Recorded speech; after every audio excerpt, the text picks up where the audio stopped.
Good morning, all. I'm your host for this session. I'm Dr. Geeta Lakshmi, Strategic Partnership Manager from IFERP. I welcome you all to the first session of the 5 days Faculty Development Program on Success Strategy to publish in Journal with High Impact Factor, which is organized by Institute for Engineering Research and Publication, IFERP, in association with New Horizon College of Engineering, Bangalore, and Malla Reddy Engineering College, Hyderabad.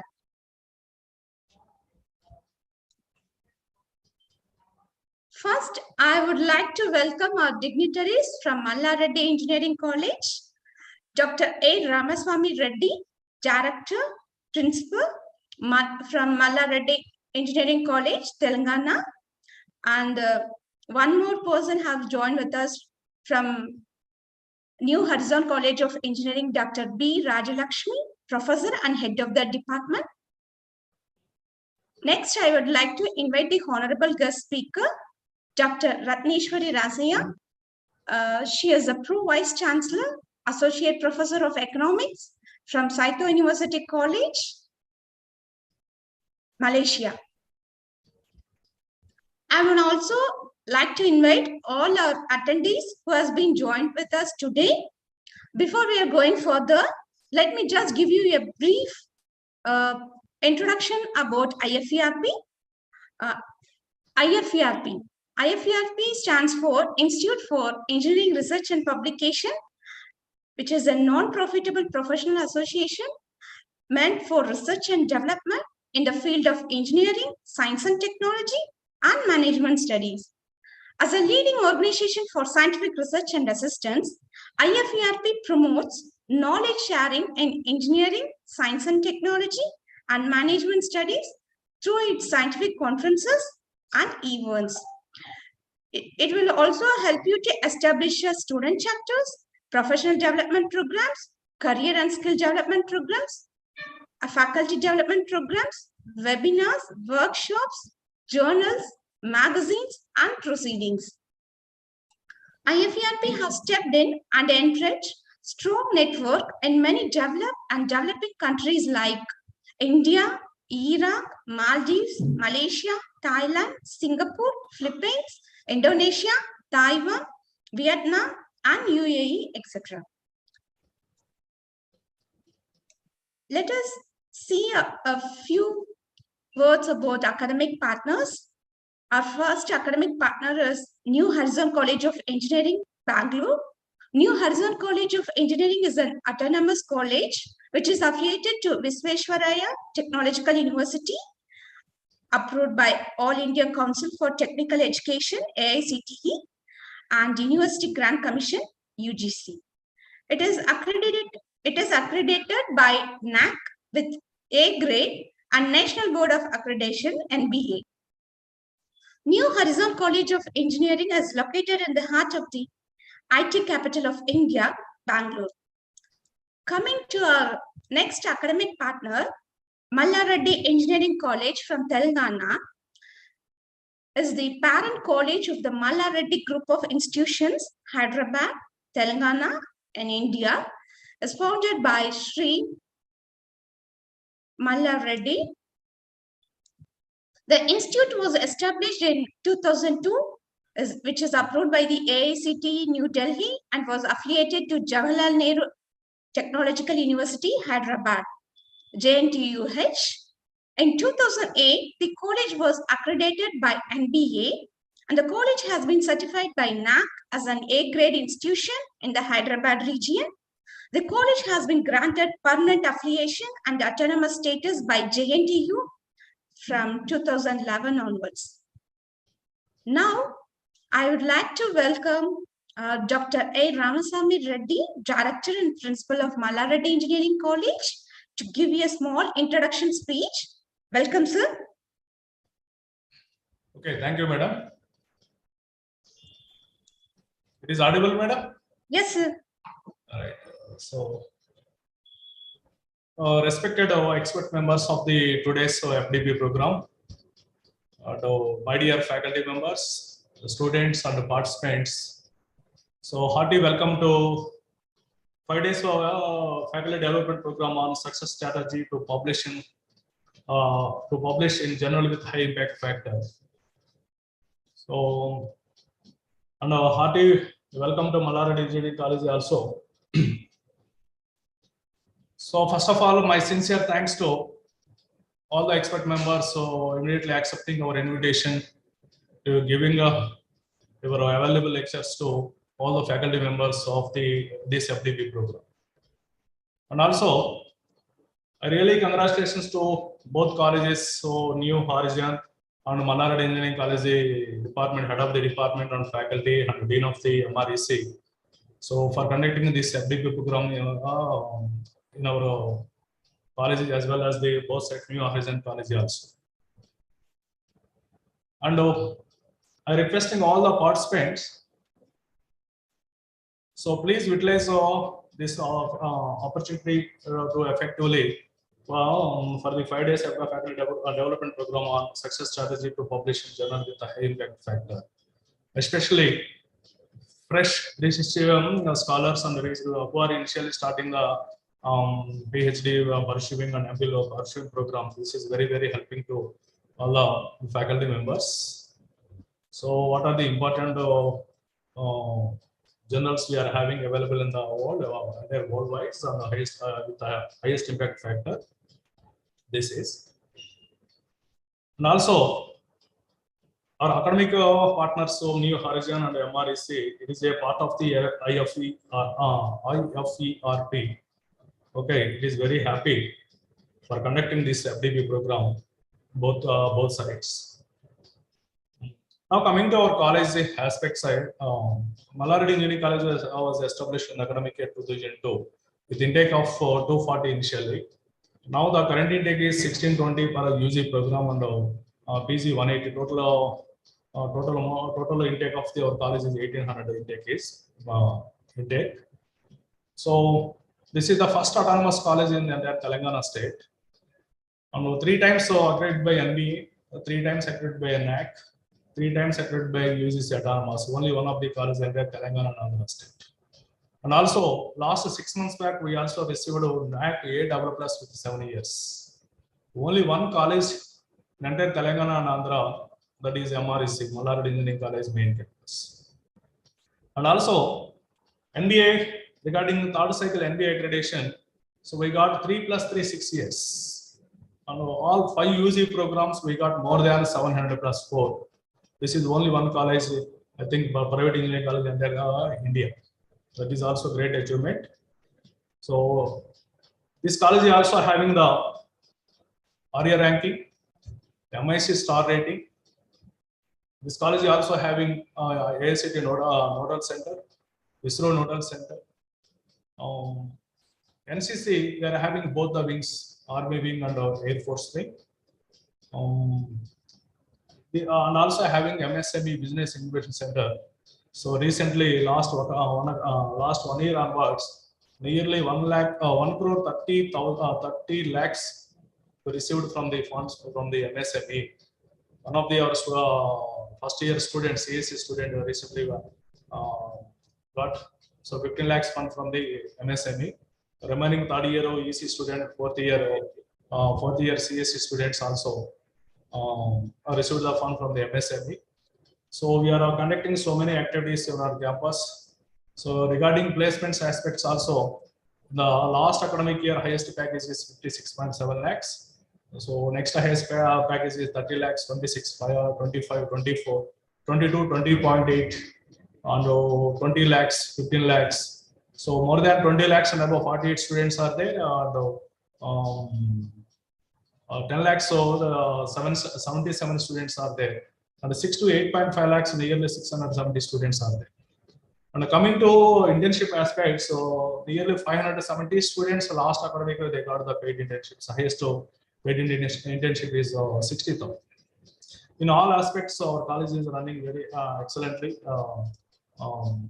Excellently in all aspects, academic aspects. And regarding placements also, so entire Telangana state in the last 2 academic year onwards, we are the number 1 place. The last academic year, overall success rate is 96.7%. 96.7% overall placement record in our college. Okay, I'm very happy to conducting this 5 days FD program, both combination of New Horizon and MREC. Okay, once again, I really congratulations to both sides, so New Horizon people, Bando MREC faculty for conducting this FDP program. Because so teacher is always a learner, so day to day changing the technologies based on the changing of the technologies. Okay, we are also updating the updating. So this type of the FDP programs very useful to all the faculty members. I'm requesting all the faculty members, so please utilize so effectively coming 5 days program. So because not only Indian experts members so participating in this FDP, so foreign experts members also participating. They are very happy. So I'm my sincere thanks to all the expert members so within the India, outside of India. So to success so 5 days program, FDP program. Okay, thank you, Vandana.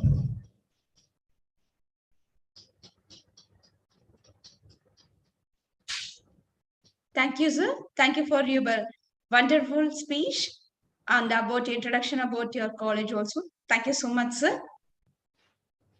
Next, I would like to welcome Dr. B. Rajalakshmi, Professor and Head of the Department of Computer Science and Engineering from New Horizon College of Engineering to give an introduction speech. Welcome, ma'am.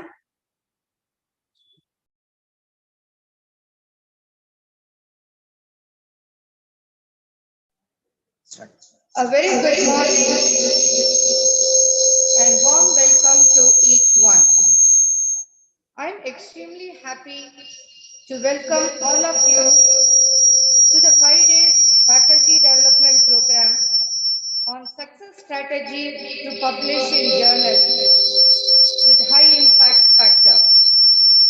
Firstly, I would like to thank IFERP as an academic partner and all the experts. Ma'am, sorry for the interruption, ma'am. From your side, I think, can you check that technical error is there, ma'am? We are getting that sound. Audio is not clear, ma'am. High volume is coming. Echo is coming, ma'am.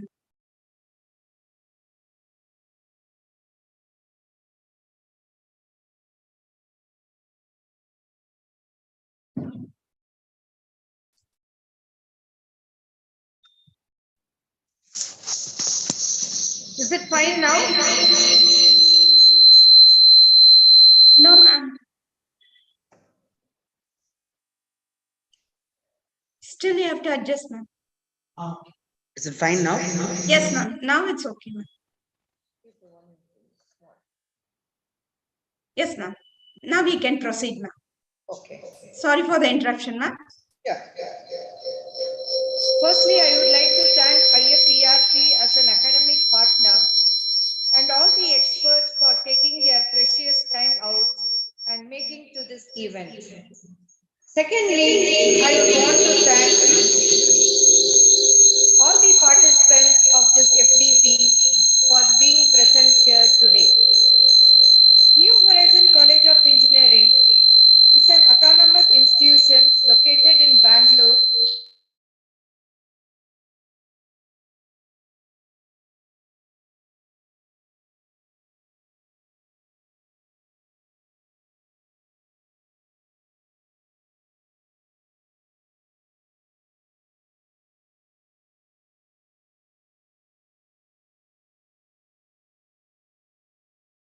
Established in the year 2000. It is accredited by NAC with A grade and National Board of Accreditation. New Horizon carries a legacy of quality education and is ranked 121 for engineering programs by NIRF 2022. The Department of Computer Science and Engineering is accredited by NBA under Tier 1 Washington Accord. This is an international status.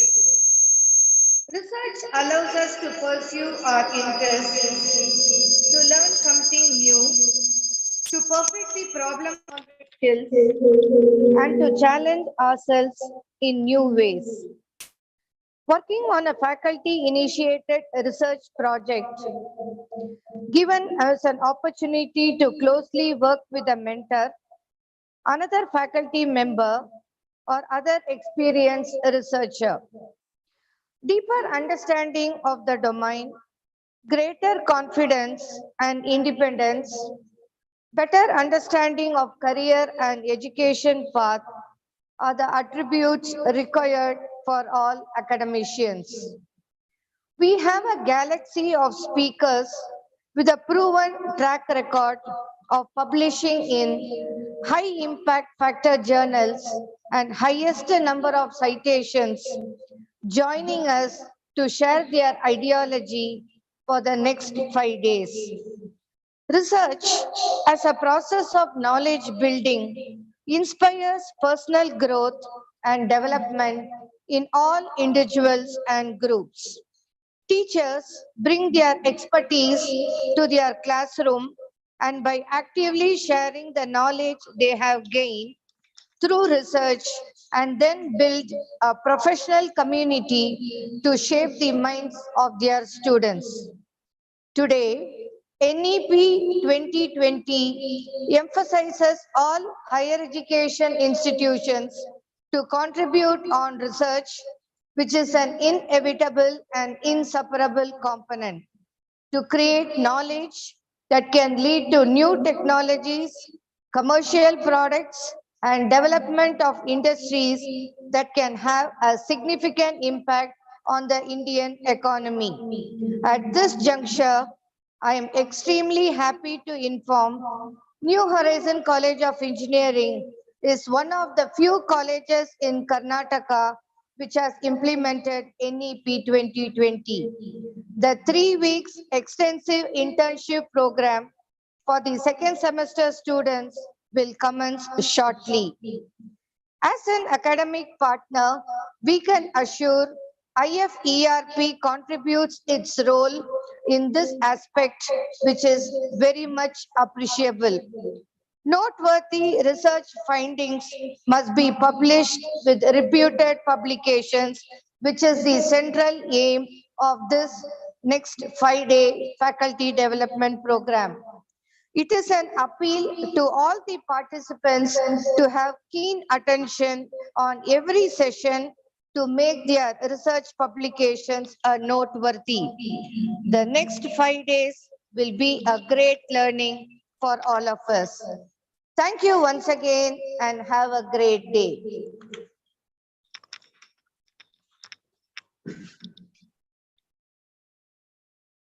Thank you, ma'am.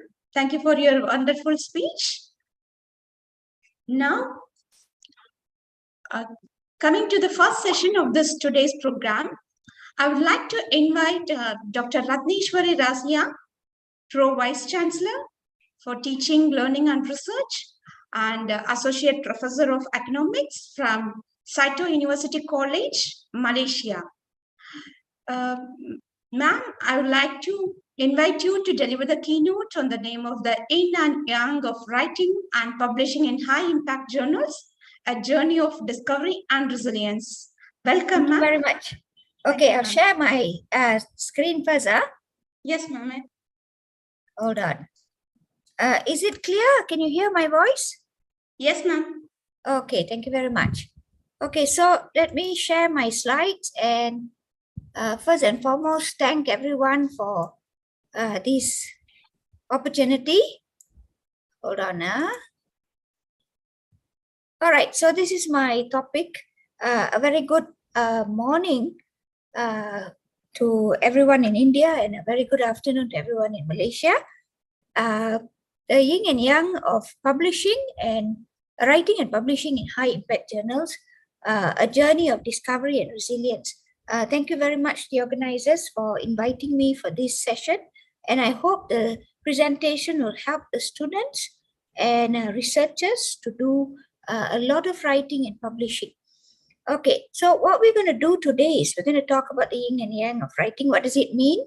The 101 of research, at least some bits of something that what does research ask you to do and how it ties back to how you publish in high impact journals, and then how you find your target journals and what are the reviewers' feedback and how do you deal with such feedback, okay? Now, hold on, I'll just close this. All right, so when we talk about the yin and yang, if you are not sure what it is, this is the yin and the yang, where there is the opposite of each other. So in life, there's always that if you have a white, you have a black. If you have a yin, you have a yang. If it's dark, then you have light. If it's night, it's day, and so on. So basically in research, it's very simple.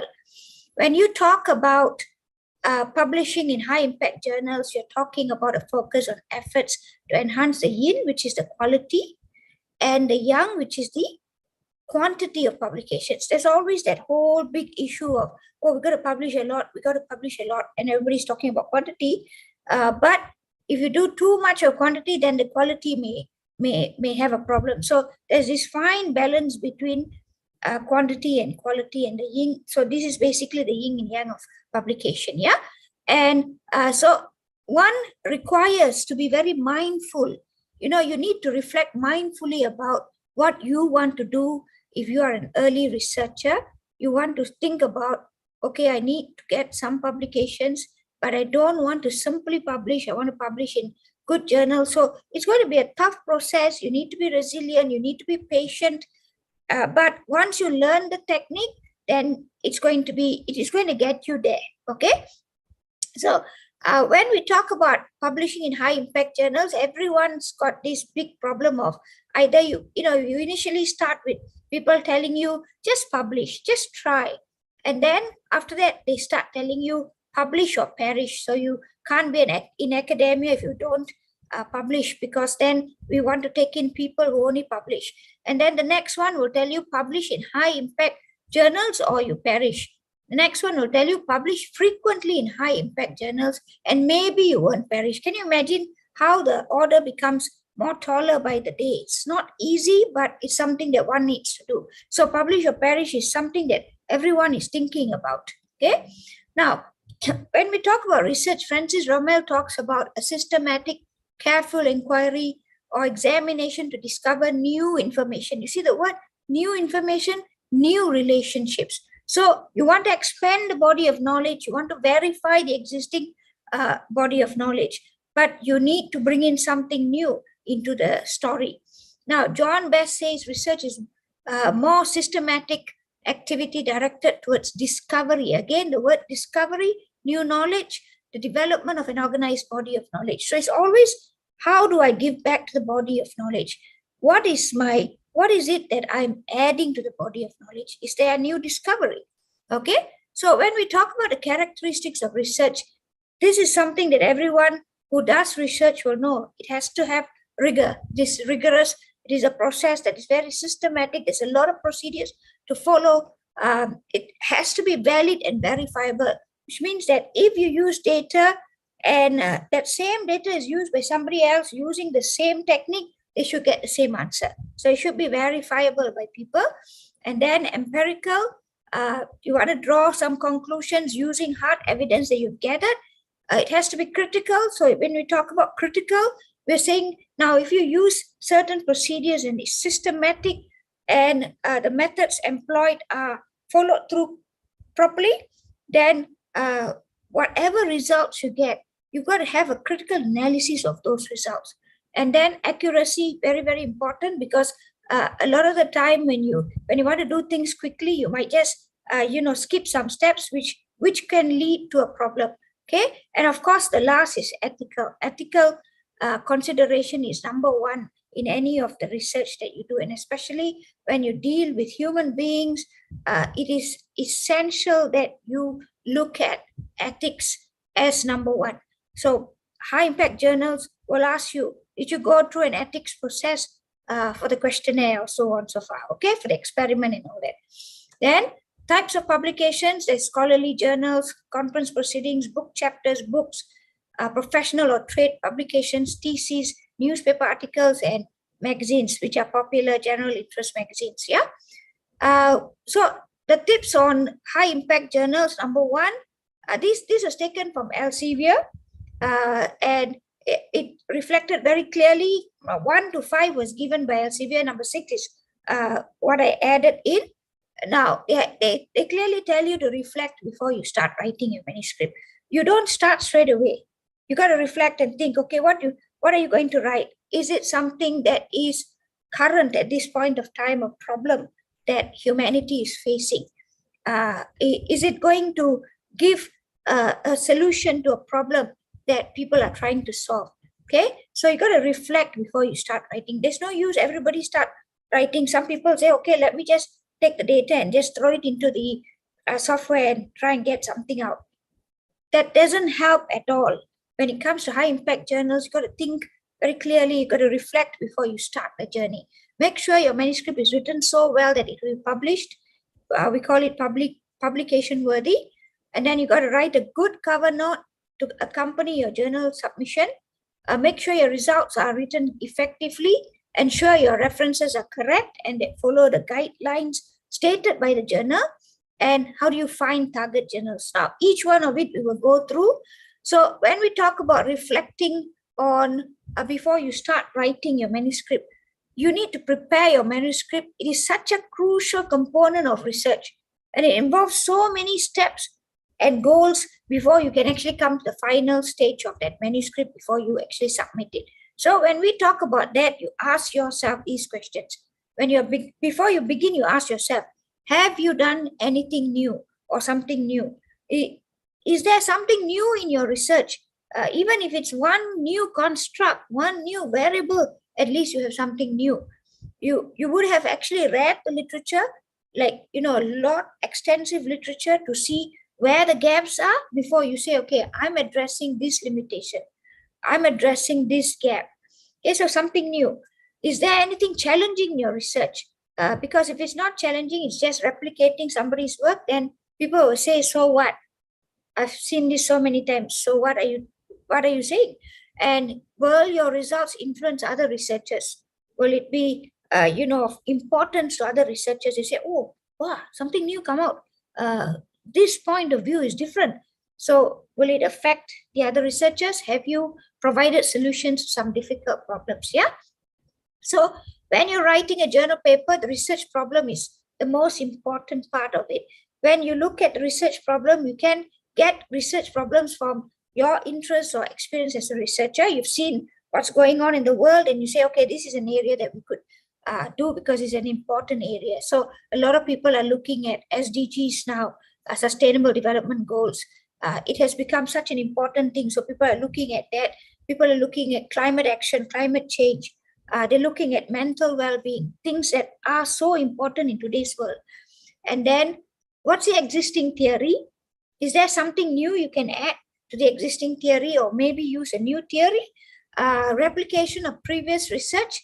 What was missing from the previous research and what are you going to add into that research to change the whole context? Because if you're just replicating for the sake of replicating, then people are going to ask you the question, so why do you bother doing this? So if you're saying, okay, I want to check it out in my own country, but I'm going to add in this new construct or variable because it's going to change things. This is something that I read in a few of the major articles that are authority in this field. They mentioned that future research should consider doing this. So I actually looked at that and I've brought it in. And sometimes you have contradictory results of past research.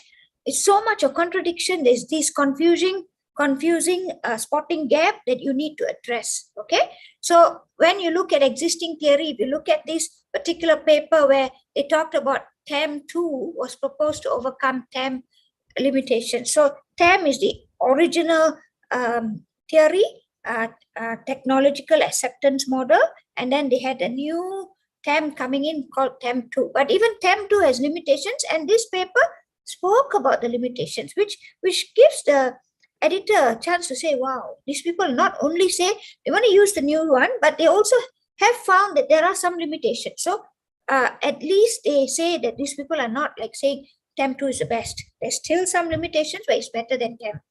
Okay, so that's one way. And the other thing is contradictory results of past research. If you actually read, you will say people will use the similar words. It remains unclear among which which among these many factors play the greatest role in happiness of the average university student? So you see, the word remains unclear. It's very contradictory. That means until today, people don't know which factor is the most important to create happiness among university students. And the other one says some found it negative, some found it positive. So there's a mixed result, or what we call confusion. There's some contradiction. And so you are now doing something to add to the body of knowledge to see what actually is the result that you will get. Okay, then when we look at the next thing, we say the research gap. So we see people mentioning the word previous research indicates that technology acceptance model and theories may not be applicable to all cultures. So already they come out with the sentence saying previous research says is not, this theory may not be applicable for all cultures.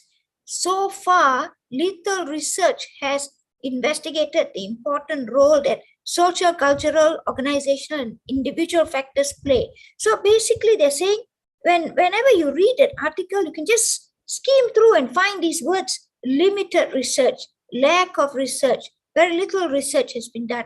That's the research gap. That is where the gap is standing, and you know now, this is not much. Nobody has done it. They have neglected it. We call it a neglect spotting gap. And so this is a research gap that you can find. And then they make sure that your manuscript is written so well that it is publication worthy. Language, so important. Clear scientific message, how you are going to write to make sure whoever reads with joy rather than, I read first sentence, I cannot understand. What is this person trying to say? One paragraph, I'm getting a bit irritated already, right? So it's very, very important to write clearly. The manuscript format, you have to follow the format that they give you. They have templates. Usually the good journals will have templates, and you follow the templates to the T. You cannot change all this format all, because they will get very irritated when you change the format, and they have a lot of work to do. So they say, in their heads, they'll say, this person is not being disciplined at all. Okay, so format has to be followed clearly. The title and abstract, this is a very, very important part of that whole paper, because it gives you an indication of what the paper is about. Now, some people don't think that the title is important. They just simply put any title.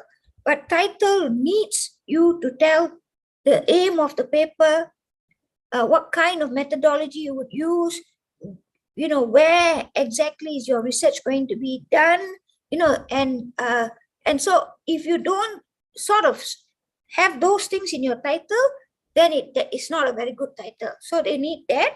So you can't have obscure abbreviations in your title or in your abstract. So earlier I mentioned TAM. You cannot put that in your abstract because that was part of the write-up. They had already earlier mentioned technological acceptance model, and they put it in bracket TAM. So that was just, I took out that piece. But in your abstract, you can't do that. You cannot just put TAM and people don't know what is that TAM. Okay, so abstract is so important because it represents what the research is all about. Okay, so ensure that your title or abstract do not misrepresent your research or mislead the reader. So what's the story? Find a simple and concise way to tell your story through the manuscript. So people want to read your manuscript in a very easy flow, so that when they read it, they understand and they look and they can see where's the gap, they can see where's the problem statement. Otherwise, it's all over the place and people find it so difficult. Hey, what exactly is this person trying to say, correct? So then it has to be error-free, as I mentioned. A language, facts, structure, clarity, grammar, coherence. You need to have originality and novelty. Your headings and subheadings, you need to be careful because some people will put bold, some people will forget the bold, some people will put italic and they forget the italic. So you have to follow to the T, the format given by the manuscript. So the figures, the tables, the formatting, and then the journal guidelines. And of course, plagiarism is one very, very important factor. So in high impact journals, they're very concerned about this. So you need to put your manuscript through Turnitin, which is a software for plagiarism, one that's mostly used by the high impact journals. So put it through, check, make sure that it's very low, the similarity rates before you send it to the journal. Now, Also choose proper editing tools. Now, if your language is very, very good, then obviously we don't even need all this. But in a lot of cases, when we talk about English being the second language, spoken language, then, sometimes we may make mistakes. And so it's good to have your manuscript go through Grammarly, White Smoke. These are some of the softwares that do editing. Also find a proper reference management tool like EndNote, Mendeley, or Zotero. Now, EndNote you have to pay, but Mendeley and Zotero you can have the online version free. So, and when you talk about choosing a good editing tool, Microsoft Word has already inbuilt editing tools in it. So you can use that, but then to put it one step further, because you are putting it in a high impact journal. So you have to really make sure it is error free. So Grammarly, White Smoke. You see, the thing is, the reviewers don't have time. They are usually very, very busy people who are reviewing hundreds and hundreds of papers. So they need to get it done fast. And if you have poor English, it really frustrates the people. They'll just be very fed up, and then they'll already have a bad opinion about your paper. So before you can even let the person go into your findings, he's already given up in the introduction part. So you need to be very careful about that. So Grammarly, White Smoke is, you can go through in the internet and see it. And then effective reference management tool. Now, Mendeley, I've given these are the, links, which you can use and actually go and put your papers in, and they will automatically save it in their own database and also capture the citation according to what citation method you want to use. Okay. Then check for similarity, extremely important, because plagiarism is a no-no. No matter what, when they see high plagiarism, they'll straight away throw it and say, you know what, we reject completely. We don't even care. It's a desk rejection immediately. They don't even bother to look any further. So it's very important for you to use similarity softwares like Turnitin to check your work for plagiarism. Now, another thing is, majority of the high impact journals want a good cover letter to accompany the journal submission. What you need to do is state why you think this paper is a good fit for the journal. So you can imagine how difficult it is. You got to find the journal, you got to read a few papers from that journal, and in the area of your topic, see how people are writing and why they're writing in such a way. So why is your paper, why do you think your article is so good that it is very good fit for this journal? You have to state it. Then additional background information that you may not have had enough space in the abstract, you can put it in the letter. So you say, oh, these are some of the things that we found. Focusing on answering why you think the question you set out to address is important. So the research question that you set out to answer, why you think it's so important, how can it help, and why is that question such a pertinent question? You must be able to tell in the cover note itself, and inform the editor if there's any controversy or competition that he must be aware of. So some controversy that your paper has, in the sense of maybe in the sense of the findings or something that the editor will want to know about. Okay, and then make sure the results section is written effectively. So it has to be clearly written, easy to understand. The last thing anybody wants is, okay, you have this whole lot of tables and then nobody understands what the tables are because you didn't explain anything. So you need to explain it clearly, very simple way, so that people can understand. They can read it and understand. And if there's any unexpected findings, please put it out there. Let them see it. And focus on it and say why, why you think this is an unexpected findings. It concurs with one or two people only, but it contradicts with hundreds of people. So why? Why'd you get that? What are the plausible explanation for it? Okay. And then even your paragraph headings, you have to be very careful how you do it. Usually the template will put how to do, but if your template may not have the subheadings, you may want to add in subheadings. You have to be careful about that. Now tie your results to the discussion. So you can't just, results one side and then that's it. You just talk about some discussion, but tie it back to the results. So your results, your hypothesis, you found this, and therefore we are looking at these things. And so you have a discussion and you relate it back to the literature review. So there's a lot of things that you need to do.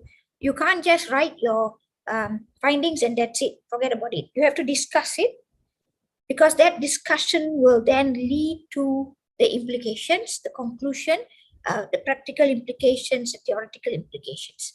And then ensure that your references are correct and follows the referencing guide. See, you need to cite the main scientific publications on which your work is based on. There is no use for you to just simply take any journal and just simply cite, because at the end of the day, the last thing you want is the editor to say, how come you didn't cite this particular paper, which is number one in this field? And they know. So you have to be careful, okay? So always look at the journal, look at the various papers that have been written in that journal with regards to your topic. See how people have cited, what are the main papers that they have cited. Make sure those papers are in your paper also, that you have cited those sources. Do not use too many references, because if you every paragraph the reference, then people will say, where is your own thoughts in this? How come everything is being paraphrased and you cite the source, right? So they don't want too many references. Ensure you fully understand the material you're referencing. Keep self-citations to a minimum. They don't want you to cite yourself 100 places all over the place. Cite yourself. They want you to, if you really have to cite your paper, you cite minimum.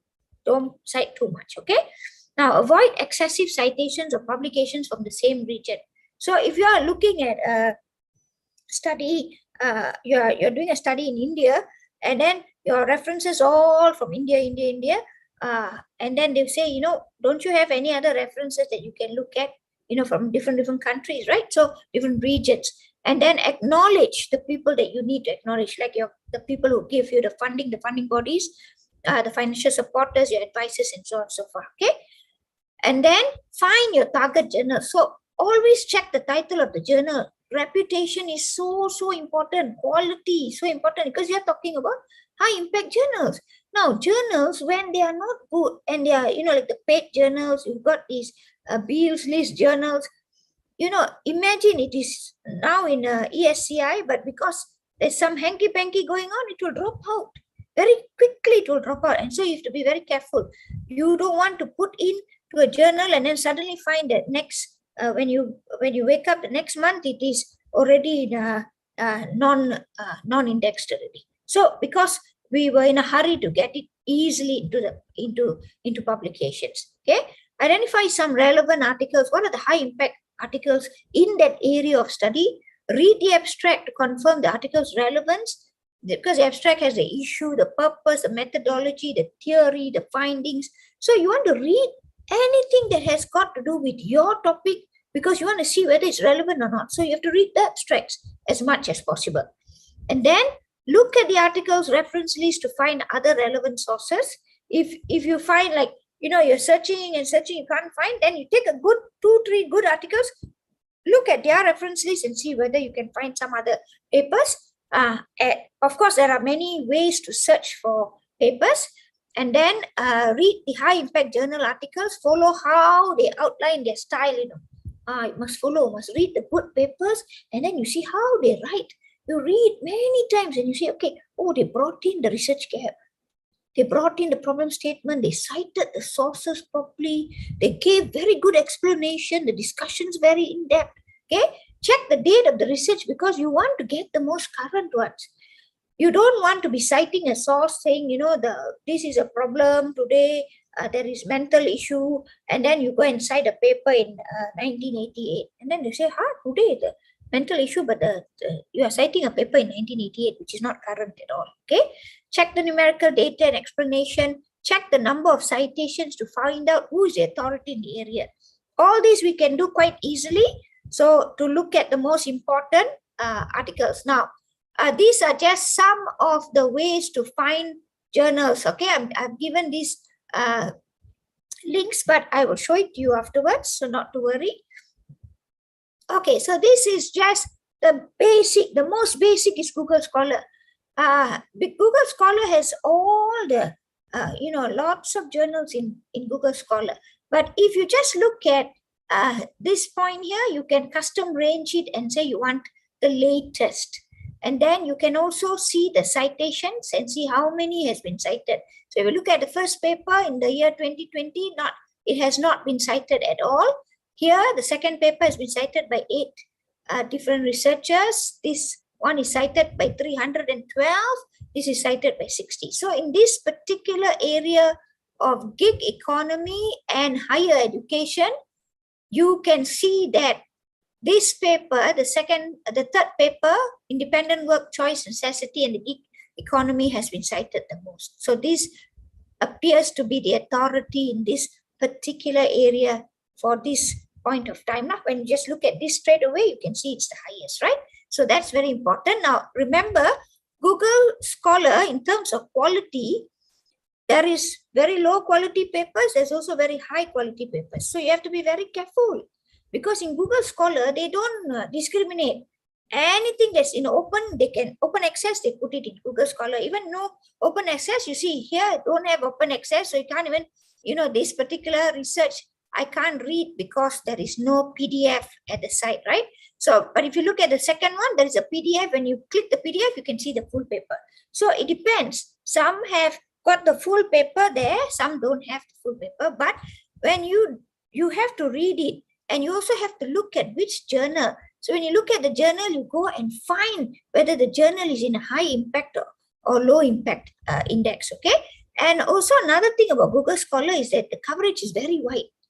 Everybody has free access to Google Scholar. So it's very good for people to cite your paper, because if it's the PDF is there, it's very easy. Like people who don't have, some universities don't have all the latest databases. So a lot of them rely on Google Scholar. Some of the students, may not know how to use their databases. So the easiest one is just go to Google Scholar. So I'm putting Google Scholar just to show you this one of the databases. Okay. Now, if you look at the second one, in terms of financial literacy, you will notice, look at the number of citations. So many citations, 2,000, 1,000, and this person, Anna Marie Lusadi, is the number one in financial literacy. When you talk about financial literacy, Lusadi's name must come into your story. Now, if you don't write Lusadi's name at all, you don't cite her paper at all, the editor will say something not right, because the person didn't cite Lusadi. Lusadi is so famous for financial literacy. So it's very, very important to know who is famous. So you just have to put financial literacy and look at the number of citations, the highest number of citations, and how many times the Lusadi is coming out. You already know that Lusadi is the queen of financial literacy in terms of research. Okay. And then number 3, if you look at what I just put this word, psychology and financial well-being. And this is a paper that I wrote with a few other people, and it is in the International Journal of Social Economics. Okay. Now, why I'm showing it to you is because this is quite a good impact journal. And let me just show you. Hold on for a while. So basically, this journal, again, I mentioned quality can be low, can be high. So in this particular case, this is quite a high impact journal. It is 2021, so far been cited by 11. Okay, so this is the International Journal of Social Economics. It is an ESCI, which is Emerging Sources Citation Index in the Web of Science, which is a very, very high impact journal. So ESCI is just emerging. So there is also the other types of sources of data, which we will show you later. And then we go on to the next. This is ABS. ABS is used usually by UK universities. They want to see what is your ABS score. So I looked at International Journal of Social Economics, the same journal. ABS, it is Corpus. It is ABS ranking 1.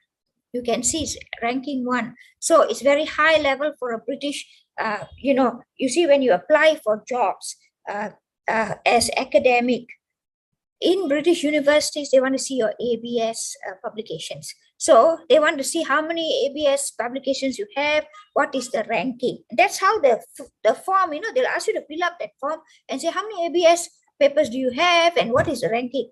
And so can you imagine how difficult it has become now if you don't have high impact journal to get good jobs, okay? So the next one is ABDC, which is the Australian Business Deans Council. The Australian universities look at ABDC journal quality list. And again, I put International Journal of Social Economics, a paper, and you can see rating B under Emerald Group.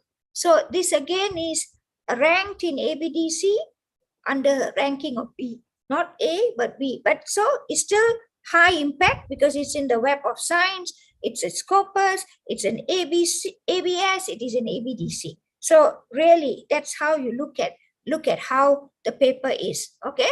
Now, if you look at this is Scopus, how you look at the paper. This is the same paper, and how they put the year 2022. Actually, it's 2021. Okay. So quartile 2. It's a quartile 2 in Scopus. Okay. Now this is the paper, and look at how the paper this is exactly how the manuscript wanted us to write. They wanted us to put abstract in this format. Usually the abstract is one whole paragraph, but some journals want it to be split up, purpose, different segment, then the design, the findings, the originality. Remember when I mentioned novelty or originality, this kind of journals want you to tell what is so original about your studies. So it's very important to understand that. So this is where I put the whole ranking, because so that everybody who sees it knows, okay, this is a very good journal actually. Okay, now it's not easy to get into such a journal because it takes time, and there's a lot of, the first round, if the editor is happy with the work, then goes to the reviewer comes back with comments. We have to take all the comments in and slowly change. It's a lot of work to do that. Lots of work to do, because sometimes the comments are like very confusing. We'll be like, Kayo, what are we supposed to do with this? And we have to sit and crack our heads. Okay, so this is why I said this. It is a journey of discovery and resilience. You have to be very strong, because sometimes when they reject you, they really put you down in many ways, and then you'll be like, don't know what hit you. Some people get into depression. So what we tell you is take a few days off, then come back and revisit the paper and see how you get. Because sometimes a good thing is you send to a good journal, they give you the feedback, you repair everything, then you can send it to another journal. So it's very good process of learning. Okay, so this is another paper on excessive use of social networking sites. The journal is Young Consumers, the name of the journal. And again, you can see Web of Science, Scopus, the AGC or ABS is 1, ABDC is B, and it is a Q1 in Scopus. Okay, so this is how much of work it entails, how much of work everything entails. We always go back to that originality. Okay, now good journal has to fulfill the following criteria: detailed studies reporting the original research. It must have a satisfactory level of originality or novelty, critical review of the literature of the most important related articles, and it has also got to have the current articles, detailed explanation of the proposed model, in-depth discussion and interpretation of the results, discussions of the implications. What are the recommended future studies? What your recommendation of what future studies should look at? What are the limitations of your study? Because remember, when you give limitations to your study and you recommend what should be done in future studies, you are giving someone else a point of reference. So that someone else, the new researcher who wants to do this, will look at your limitations and your future studies recommendations and say, this is my point of reference. This is where I start to build a new thing. And this is my research gap and how I'm going to address it and add to the body of knowledge. So again, you must think like that, okay? Now, how do you write the introduction? Explain in a very simple and clear manner, focus on the problem. the motivation of why you are doing this study. What's the significance of this study? Describe the aims and objectives, very specific aims and objectives, and then explain the structure. Okay, so this paper will first look at literature review, after this, and then methodology, and then the results, and then the discussion and conclusion. How to write a literature review? Always remember, you're doing critical review. And when you do critical review, you must cite sources. You cannot just say several studies said this or reveal that, and then you don't cite any source. So what is this? Several studies. Who studies this? We don't know, right? So the major trends, what's happening in the world, general to specific, from the world to the Asian economy and then to Malaysia, for example. Okay, so major trends and patterns and categories and themes, the debates of contradictions and inconsistencies, the relationships, and what are the influential studies. And then you got to organize it chronologically, thematically. So some people will write, okay, certain themes, studies have shown that mental well-being of students have been compromised ever since COVID-19 has happened by way of something. So you're talking about the themes that appear. So you organize your structure of your literature in thematically. And then sometimes you also talk about the different methodologies that are being used by different studies and the different theories that are being used by the different studies. So your literature review must contain some theory, must contain some, this fellow did using PLS and found this, however somebody else used, for example, Stata to discover this, something. So you are basically looking at the different methodologies that different people use. Okay. Now, how do you write the methodologies? You make sure that the reader is able to follow your methodology with ease. Sometimes when we read papers, we get very confused, don't know what the person trying to say. Very complicating. But the complicating is not because the method is complicating, it's the way the person writes it that makes it complicating. So if you wanted to learn how to do something, I tell you the best way is to read journal papers that are good, because they'll teach you in a very systematic way how they're explaining the table, how they're explaining the figure. Okay. Now, if a survey questionnaire is adopted or adapted, make sure you cite the sources, because if you don't cite the sources correctly, you don't reference for each construct or even the items, new items that you include. No, sometimes you take some new items, you got to cite the source you're taking it from. If the survey questionnaire is newly developed, ensure that you validate it. There's validity, reliability of the tools that you use, because these are measuring tools. If you don't validate them, you don't test on their reliability, the tools are useless. Come out results all nonsense. So you have to show your validation is done and you must report it. And then ensure all formulas and findings are accurately reported.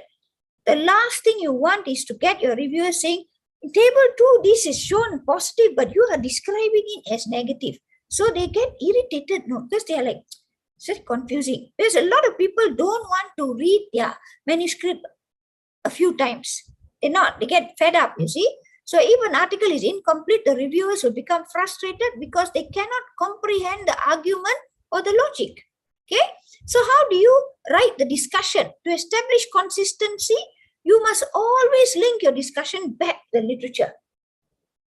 You are saying that this was found. There is a found positive relationship between ease of use and mobile apps application. And then that's it. Then you say this is very important because it shows clearly that when an mobile application is easy to use, more and more people will use it. The intention to use it is higher. And this was found to be true in the studies by ABC, DEF in Malaysia, ABC in India, whatever. Okay. So you basically take your discussion, link it back to the literature, also write some more.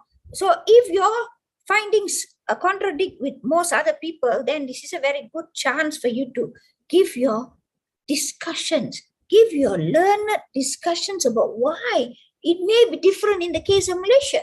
There could be some other reason this is happening, right? So the findings and conclusion must be consistent with the research aim. Sometimes people write some findings, no connection with their aims, and you'll be thinking like, I thought the aim was this. How come the findings is something else, right? And then they identify the limitations and provide a recommendation for future research and discuss the practical and theoretical implications. So important. You must give what are the implications of the findings. So we find that financial literacy is very, very important for retirement preparedness. Okay, so we already found that it has a positive relationship. So what can you do? Because many of the places people are not learning finance at a young age. So you might want to say there's practical implications. You may want to start teaching people as young as kindergarten or even young kids how to play with money. Even if it's coins, just so that they start learning about financial literacy. So certain things that you want to come out as practical implications, come out as theoretical implications. Okay. Now the checklist, again, one round just to make sure we understand everything. So this one says, hold on, clearly what I can't see the thing. Clearly explain why the topic you're researching on is important. So again, after you've written it, your manuscript, these are the checklists you look at. First thing you say, okay, did I put the why this research is important? Did I say who are the main people who are the authorities in this field of study? Like earlier I mentioned Lusadi for financial literacy. So if her name, it doesn't appear in any of your part of your source cited, already your paper is gone out already. Discuss the most leading theories. So some papers don't have theories. So you'll be wondering how what are they based on? Unless it is a qualitative research, then obviously you are going to create something. But in the quantitative research, there must be a theory somewhere.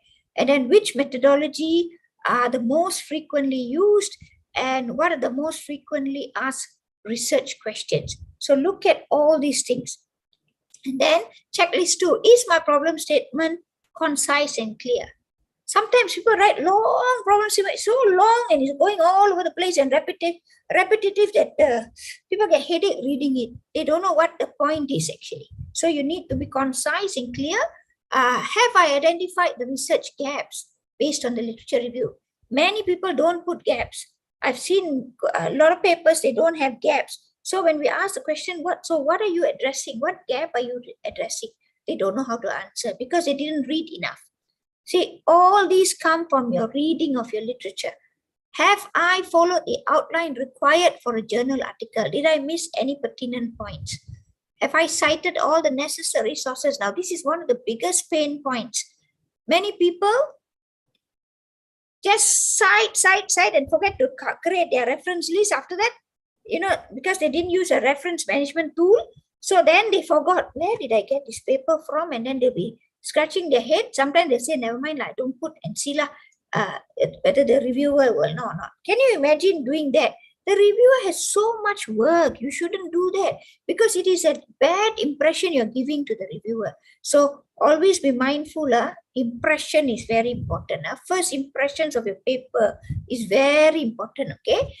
And then, did I plagiarize? How do I make sure I didn't plagiarize any content? Because you may take some sentence from somewhere and you didn't cite the source. That's it. And it's very easy to find out whether you cite the source. You are saying something like, for example, 20% of the people in this area were found to have a negative attitude towards, for example, politicians. So this 20% number came from where? It has to come from somewhere. So you have to cite the source. Okay. Have I supported my findings with strong supporting arguments or literature? Again, always link back to your literature. Is my discussion clear and in depth? Okay. So the next checklist, have I begun each paragraph with proper topic sentence? It must make sense. You just simply don't simply write one sentence, don't know what head or tail, also don't know suddenly one sentence came. So everything must have a purpose. So when you are writing, you must sit and think. That's why I said mindfulness, reflective mindfulness. Have I supported my arguments with proper sources or evidence? Is there any hanging sentences or sentences that don't make sense? Am I repeating certain issues or sentences? Have the statistics or narratives and themes addressed the research questions? And is analysis and report clearly related to the research questions and the hypothesis? Is it supported by comprehensive research output? Have I correctly cited?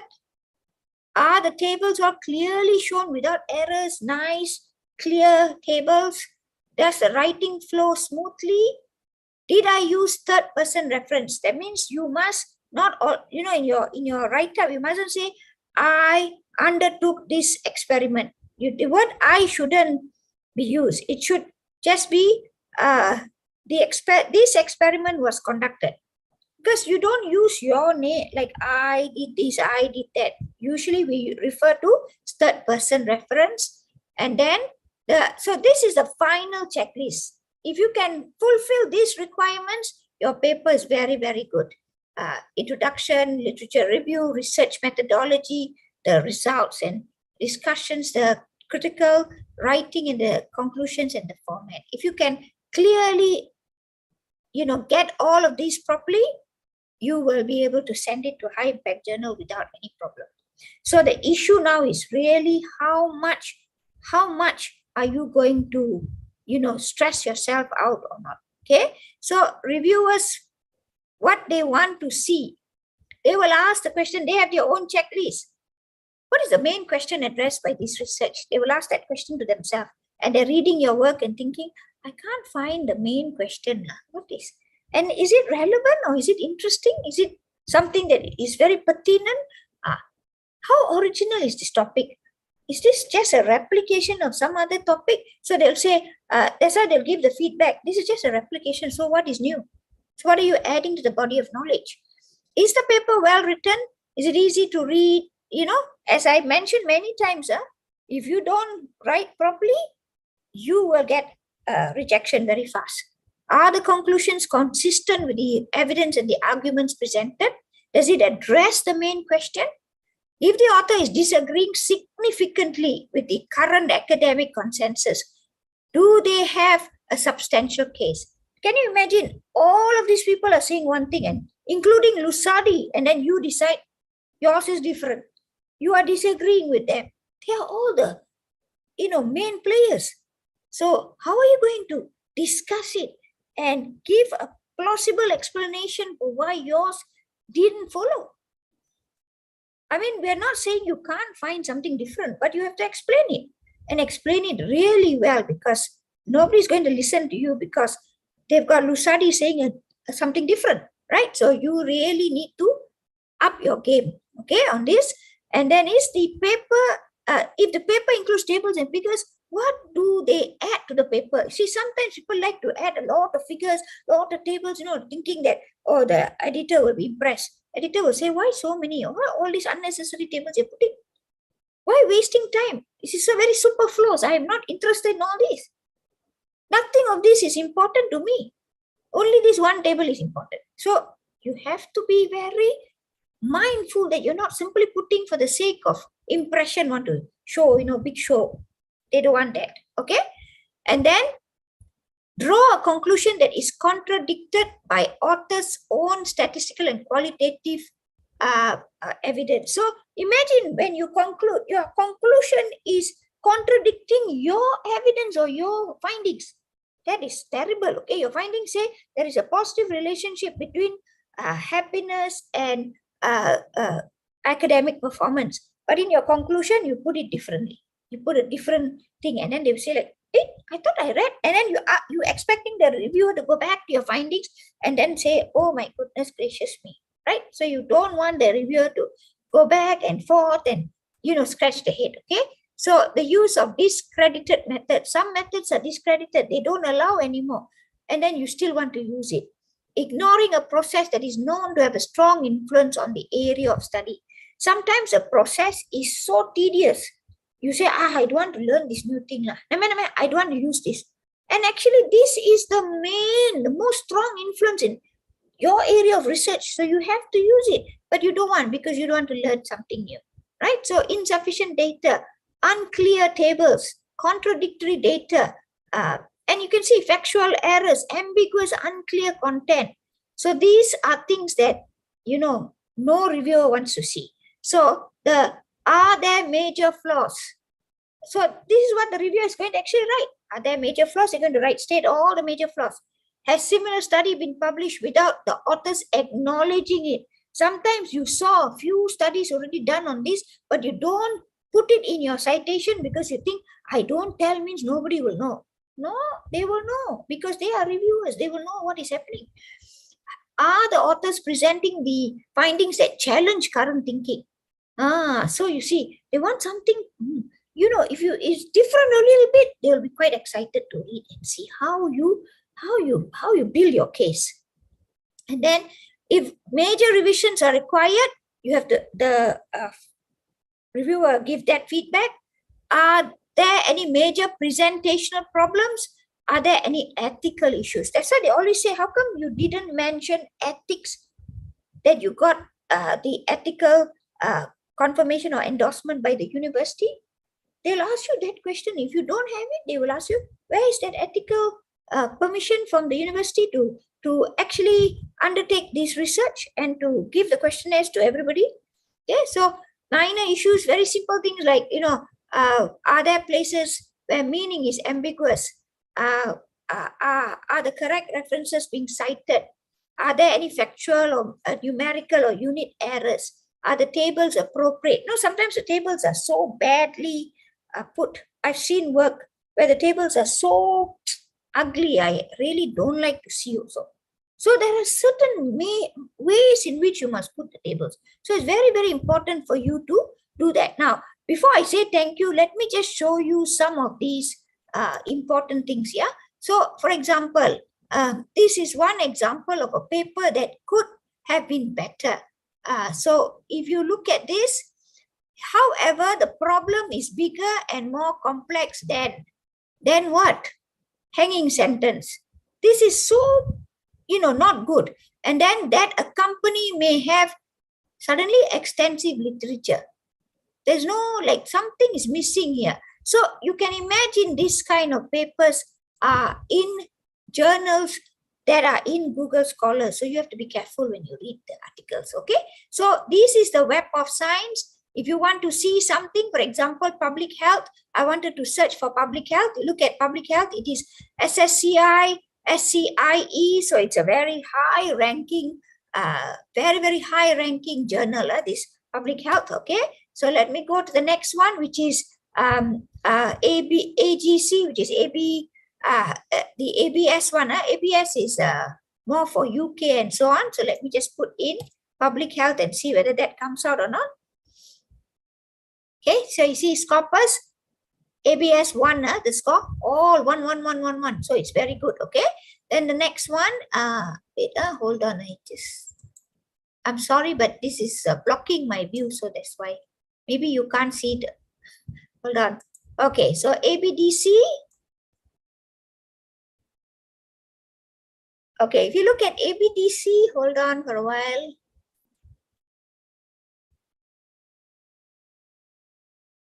Okay, that's taking some time.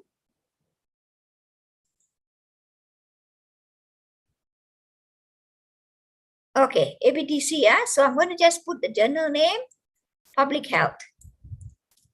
I don't know whether it will appear. I'm just trying. Okay, so where is public health?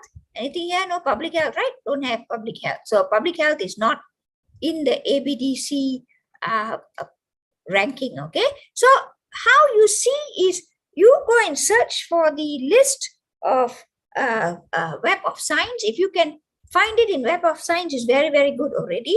But you can always check then whether it's in ABDC, whether it's in ABS, because you know what is important for you is that when you publish in high impact journals, you want to make sure it covers across.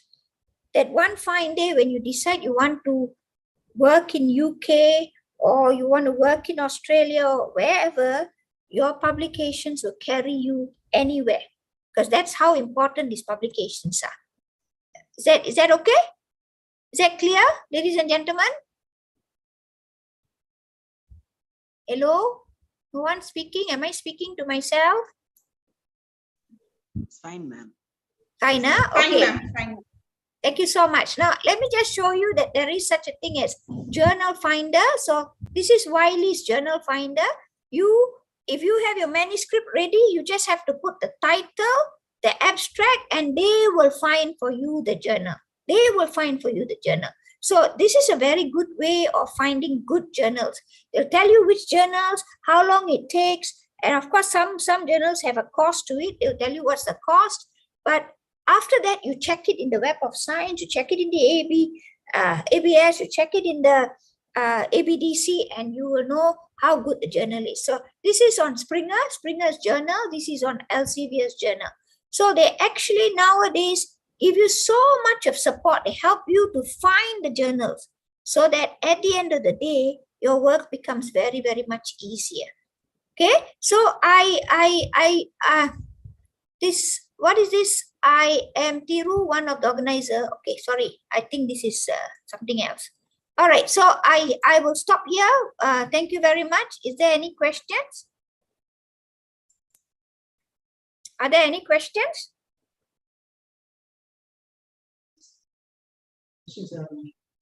Hello. Once again. Hey, we can hear you. From the audience side, any queries? You can raise your hand. We can discuss. Or else you can share through chat box also.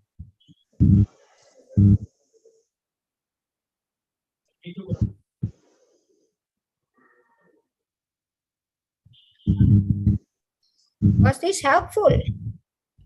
Yes. Yeah, it was very helpful. Ma'am, like Scopus, we do have other publication like ProQuest and other Yes. data.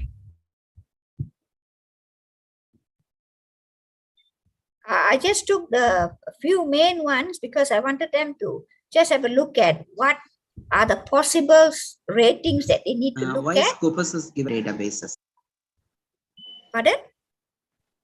Yeah, am I audible, ma'am? Am I audible? Yes, you are. Yeah. Why Scopus is given more prominence than the other databases? No, actually, Scopus is not as much. It depends because certain countries they accept Scopus. Like in Malaysia, Scopus is accepted in the universities and also Web of Science.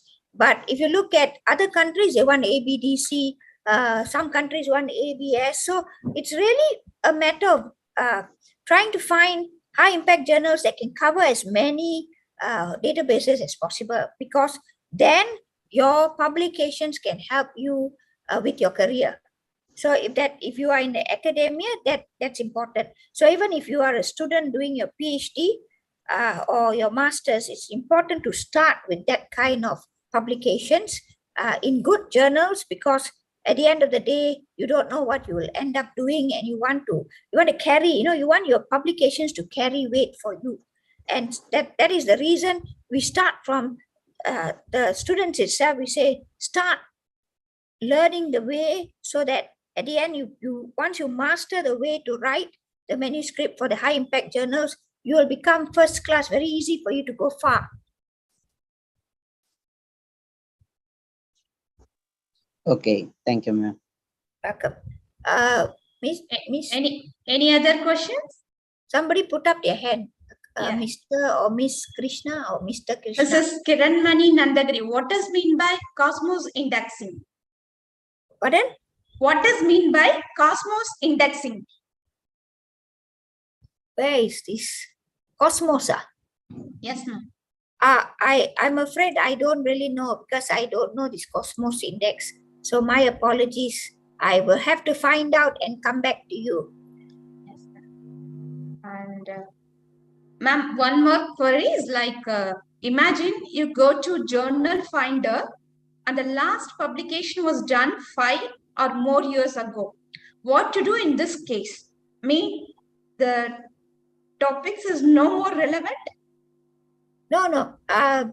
When you say you go to Journal Finder and the last publication was done 5 or more far, Not necessarily in that particular journal alone, you say 5 years, but maybe in another journal it is 2 years. So usually what we do is we go, Google Scholar has everything, the range, right? So we go and just search for all these areas, and then we look at the journals and we find whether these journals are high index or not. And if it's 5 years, is it still a problem at the current moment? Because if it is a problem at the current moment, then it is still relevant, you see, for you to do. But how are you going to address? What is the latest thing that you want to address in the research, even though it has been 5 years? Let me tell you, mental well-being is 10 years, 20 years already, still very relevant today. It's an aspect in which you are looking at mental well-being, right? There are 2 people who put up their hands, you know. Yes, ma'am. One more is from Basilio Jose Augusto Jose. He didn't understand well the ranks per country like UK, Australia in terms of ABDC, ABS, or others. Okay. So basically, when we talk about the ranking, different countries look at different types of journals. So we need to look at, say, for example, ABDC, if you look, is Australian Business Deans Council. So most of the Australian universities would want you to publish in this kind of database journals with ABDC ranking, because they believe that this is what they want. So certain journals, they find that if your paper can go into a journal that is ABDC quality, then they will accept that your paper is high impact. So this, because this one, you can see the word Australian, right? Australian Business Deans Council. So they want your paper to go into this particular journal. But to me, if you can publish in the Web of Science under SSCI or SCIE or ESCI, you're already on a very high impact, especially SSCI journals. Your impact is already very high. So there is nothing to worry too much. But you see, because different countries will have their own thing, so they'll say, okay, how many ABS do you have? How many ABDC do you have? They don't even mention some of the universities where you apply for a job. They don't even ask for Web of Science. They just ask ABS, ABDC, Scopus. So again, it depends on the university. So for example, in India, I'm not sure. In Malaysia, we look at Web of Science and Scopus. But those people who are applying for jobs in other countries have to think about making sure they have enough ABS and ABDCs, because they may want to apply to Australia or to UK. Is that okay? Thank you, ma'am. And one more question from Santosh Rane. How much time journal needs to review the paper? Sometimes a paper does not get review comments even after 6 months. Correct. I agree with you. And it really depends. If you find, like in a journal finder, they give you time, a short time, but you have to pay a lot of money if you want it short time, because that means they have to fast track your journal publication. However, if you don't pay any money in the same journal, it can take you not 6 months, sometimes 2 years. Some people, they write the paper and gave the journal 2 years ago. After 2 years only, they're getting, okay, we have accepted your paper. And let me tell you, it happens especially when you're talking about high impact journals. They can take a very, very long time to get back to you, and you have to be patient. This is the problem with these publications. You have to be very patient. But if you want fast track, they've got the journal finder specifically for you to put in a journal that is fast track, but you have to pay for that fast track, because what they're doing is they're putting your paper in front of the queue, so you have to pay for that service. And that is not necessary that they are going to accept your paper, but obviously if your paper is of good quality, the payment is a lot. 1,000 over USD is really no joke. Okay, I know, like sustainability, if you know the journal called Sustainability, 8,000 ringgit, which is about It's a lot of money. It's about 2,000 USD or something to that effect. Slightly less now because our ringgit has gone lower, right, in value. So we have to pay a lot of money just to get that same publication in sustainability. So these are just some of the things that we have to accept. Yeah. Yes, ma'am. Thank you for the information, ma'am. And one more query from Mrs. Kiran Mani Nandagiri. How to choose a journal, whether it is based on indexing or impact factor, ma'am? Both. I would say you have a look at the indexing and the impact factor. I mean, but you see, if you are seasoned researcher, you would look at both and you try to get maximum value, high impact factor and good index. But if you are very new in the game, it's going to be very difficult because it's not easy to get these publications. Now, normally what we do is we try to find other researchers in the world or in our country who are already very good. So we write alongside with them first. So a few papers they publish and then you try to go on your own. So it's always good to have teamwork. We do see a lot of, I think you would see a lot of researchers having a group and then they sit together and they write the paper and then they polish the paper and they bring it up to a very high level and it gets published in very good journals. So we have, like when I was working in another university, I had one colleague who was an Iranian who was very, very good in his work. So I sat with him and did quite a few papers and then I realized they have a winning formula to get into high impact journals, but it's how we learn from the people who are better in the game, not so much a game, but they know how to write their manuscripts in such a way. And once you learn from them, then you can try and do it yourself. So index is very important. The impact factor is also very important. Yeah. So is that all? Hello. Thank you, ma'am. Thank you for the information. Thank you, ma'am. Yeah. Any other queries? Yes, ma'am. We have received one more query, ma'am. Just a minute. She said, thank you, ma'am. Yes, ma'am. Yes, thanks for that. Thank you so much. Really appreciate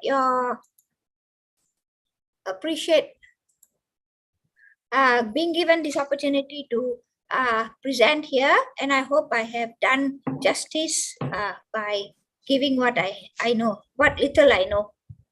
Thank you so much. Thank you, ma'am. Thank you so much for the wonderful session. And now we will have a glimpse of the upcoming conferences, which is organized by IFERP. Just please stay tuned. Just give me 2 minutes.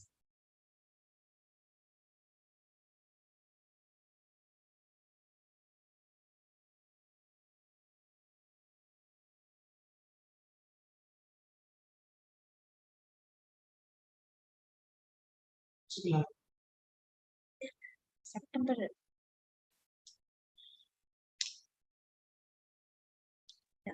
Now we have an upcoming conference, International Conference on Interdisciplinary Approaches to Sustainable Designs of Future Cities, ICIASDFC, which is going to be held on 27th and 28th October 2022 in Jakarta, Indonesia. And one more, we have World Conference on Multidisciplinary Research and Innovation, which is WCMRI 2022. It's going to be held on 28th and 29th October 2022 in Singapore. This is also a hybrid conference.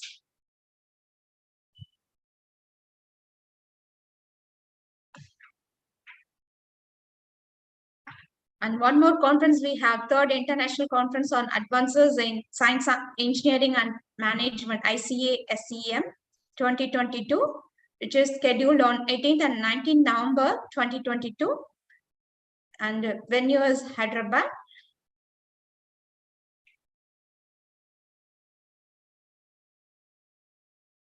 Thank you.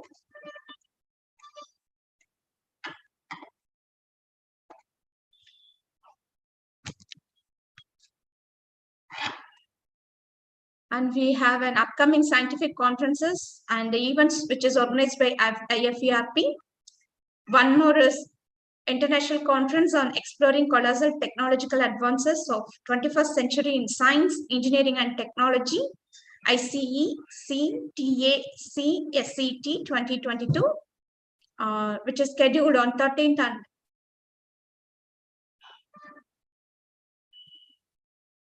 at Abu Dhabi.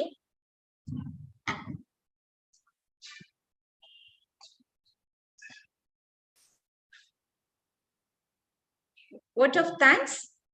Good afternoon, everyone. I would like to thank all the speakers and especially Dr. Ratneswary Rasiah for the wonderful session. I believe that the first session of the FDP was informative for all. And tomorrow we will have a second day of FDP. Please join with us at 11 a.m. sharply. Please don't miss it. Thank you. Okay, thank you very much. Thank you, ma'am. Thank you, ma'am. Thank you so much.